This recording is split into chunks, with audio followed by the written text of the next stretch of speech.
Something snapped in Midtown Manhattan.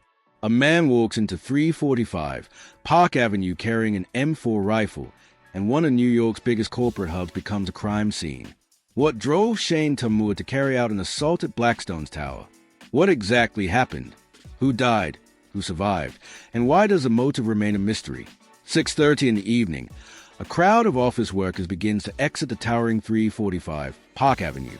Inside the lobby, a man emerges from a black BMW, wearing a bulletproof vest, R15 in hand.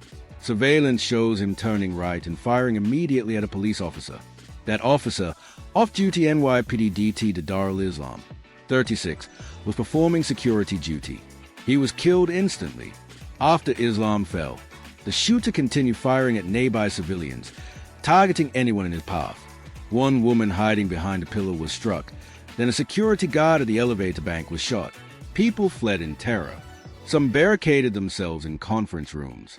In one instance, over 100 people ran for cover. Others texted family, saying, "I love you." Glass shards rained down. Emergency alerts triggered lockdowns in nearby buildings. Minutes later, the shooter took the elevator to the 33rd floor, a section housing Rudin management. They shot another victim before turning the weapon on himself. By the time police entered, he was dead. The body count, Didarul Islam, 3 civilians, and the shooter. One other victim is now in critical condition, while others escaped with minor injuries. The building at 345 Park Avenue is not just any office tower. It houses Blackstone, the largest alternative asset manager in the world, and the headquarters of the National Football League. Also inside are KPMG, Bank of America, and major law firms. No one has claimed allegiance. No motive is public. Investigators note Tamura drove cross-country from Las Vegas, passing through Colorado, Nebraska, Iowa, and New Jersey before arriving in Manhattan hours before the incident. His vehicle contained a rifle case, additional firearms, ammunition, and prescription medication. He had a history of mental health issues. The tragedy has sparked questions. Why target this building? Was there any corporate link? Perhaps frustration with Wall Street or finance. Authorities, including the NYPD and FBI, are now probing his history. Mayor and police commissioner have said there is no continuing threat and the scene is contained. Eyewitnesses recount chaos. One employee said their team locked conference room doors with tables to stay safe. Another described glass shattering overhead. Messages spread via company channels, telling people to move to upper floors and away from windows.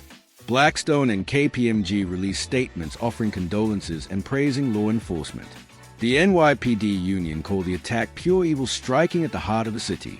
National debate is reopening about gun access and workplace safety. This marks one of the rare times a corporate tower housing influential entities suffered such a violent event.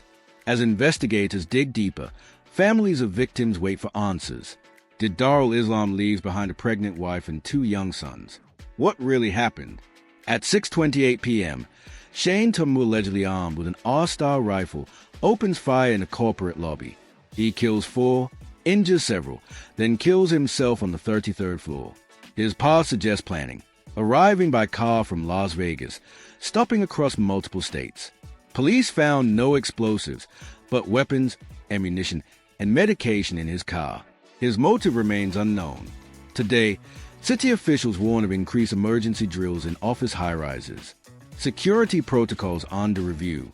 Corporate tenants are re-evaluating shelter-in-place procedures. Journalists and analysts ask, was this a random act or something directed at institutions like Blackstone or the NFL? As more info comes out, we'll trace timelines, profile victims, and map responses. If you want us to cover motive theories, background on Tamura, or corporate reaction, let us know. If this breakdown helped make sense of the chaos, drop a like and comment below. What questions do you want answered next? Share this with friends to keep the facts flowing, and subscribe for updates as the investigation continues.